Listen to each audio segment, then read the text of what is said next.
मौत एक ऐसी अप्रिय घटना है जिसका सामना कोई नहीं करना चाहता। कोई नहीं चाहता कि उसके साथ ऐसा कुछ हो जो उस व्यक्ति विशेष या उसके संबंधियों के लिए बुरा हो। लेकिन क्या हो अगर यह मौत एक ऐसा रूप ले ले जिसकी ओर इंसान जाए बिना ना रह सके, जिसे देखते ही इंसान खुद पर काबू खो बैठे। आज हम आपसे एक ऐसे शख्स के बारे में बात करने जा रहे हैं जिसके डर से मेक्सिको के उत्तरी भाग के बच्चे बच्चे की रूह कांप जाती थी।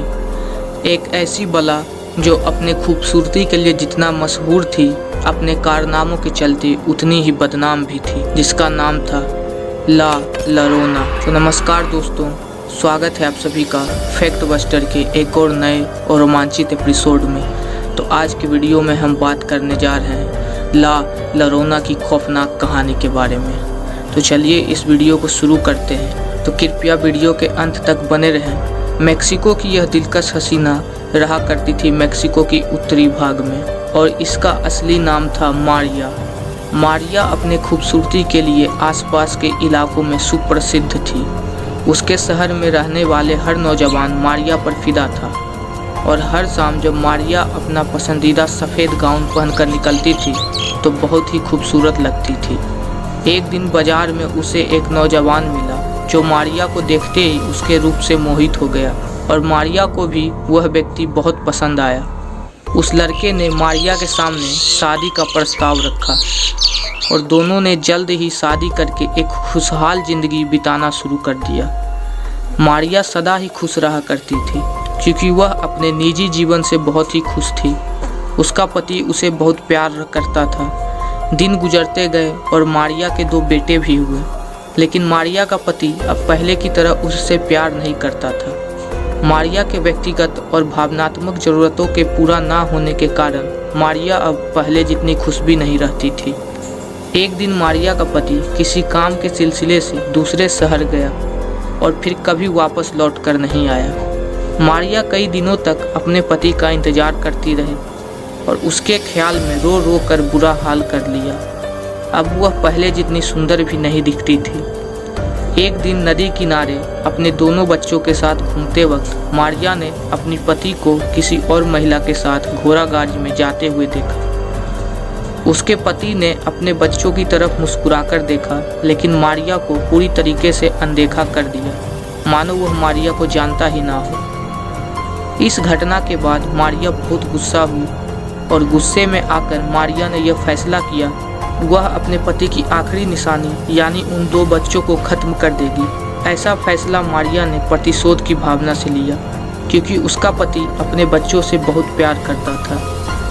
मारिया ने गुस्से में आकर अपने दोनों बच्चों को नदी में डुबाकर मार दिया। जब तक मारिया ने अपना होश संभाला तब तक बहुत देर हो चुकी थी। दोनों बच्चों की मौत हो चुकी थी और उनके सब नदी में बहते जा रहे थे। मारिया ने एक बार तो अपने बच्चों को नदी से बाहर निकालने की कोशिश तो की, लेकिन नदी का प्रभाव ज़्यादा होने के कारण उसके बच्चे नदी में बह गए।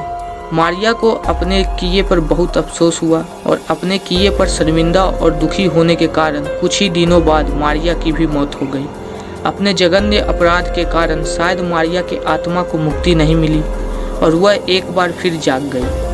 उसकी आत्मा उसी नदी और मारिया के घर के आसपास के इलाकों में भटकने लगी।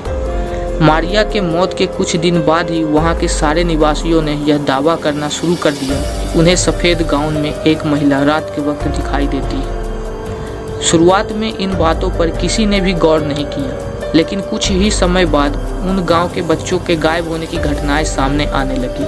साथ ही ऐसे लोगों की संख्या भी बढ़ने लगी जिन्होंने एक सफ़ेद गाउन वाले महिला को देखा था, जो अक्सर नदी के पास बैठी रोती रहती थी। उसके रोने की आवाज़ में दुख भी था और एक अजीब सा डरा देने वाला भय भी था। कुछ लोगों ने बताया कि अगर कोई उस रोती हुई महिला के पास जाता है तो महिला अचानक से गायब हो जाती है, लेकिन उसकी रोने की आवाज़ फिर भी आती रहती है, और वह आवाज़ इतनी भयानक होती है कि अगर कोई उसे सुन ले तो उसके कानों में वह आवाज़ काफ़ी दिनों तक गूंजती रहती है। कुछ ही दिनों में एक और बच्चे की गायब होने की घटना सामने आई, और गांव वालों को नदी के दूसरे किनारे पर अलेजांद्रो नाम का एक 15 साल का बच्चा अचेत हालत में मिला।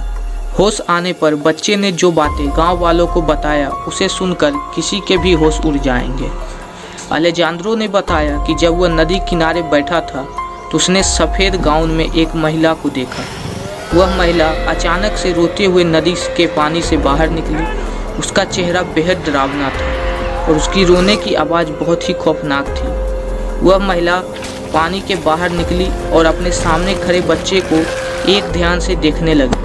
उस महिला के देखने मात्र से वह बच्चा उस महिला की ओर खींचता चला गया और देखते ही देखते वह बच्चा उस महिला के पास पानी में पहुंच गया। वह महिला रोती रही और उस बच्चे को पानी में डुबाने लगी।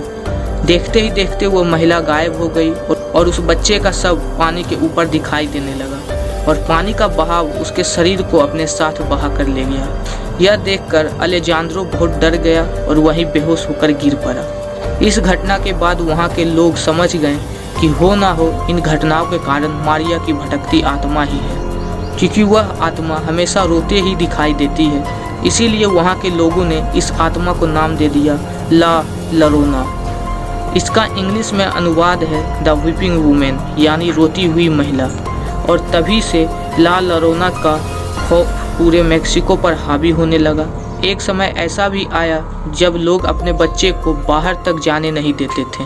ला लोरोना के खौफ से सन 1960 तक भी मेक्सिको के कुछ भागों में महिलाएं अपने बच्चे को स्कूल तक भेजने से कतराती थी, क्योंकि ला लोरोना के खौफ का शिकार छोटे उम्र के बच्चे ही हुआ करते थे। लोगों का मानना है कि ला लोरोना की आत्मा आज भी अपने अगले शिकार के तलाश में घूम रही है। लोगों का कहना है कि ला लोरोना आज भी अपने बच्चे को ढूंढ रही है। जब भी उसे अपने बच्चे की उम्र का कोई बच्चा दिखाई देता है तो वह उसके पास जाती है, लेकिन जब वह यह देखती है कि यह बच्चा मारिया यानी ला लोरोना का बच्चा नहीं है तो उस बच्चे को वह मार देती है और अचानक से वहाँ से गायब हो जाती है। कुछ लोगों का यह भी कहना है कि जो भी ला लोरोना को देख लेता है उसका बुरा समय शुरू हो जाता है। इस बात में कितनी सच्चाई है यह तो शायद कोई नहीं जान सकता, लेकिन इस बला की खूबसूरती में लिपटी मौत के बारे में सुनकर एक भयानक खौफ मन में बैठ जाता है। तो दोस्तों, आज का हमारा यह वीडियो यहीं तक था। अगर आपको यह स्टोरी पसंद आई हो, हमारी मेहनत पसंद आई हो तो इस वीडियो को एक लाइक करें और अपने किसी एक दोस्त के साथ शेयर करें।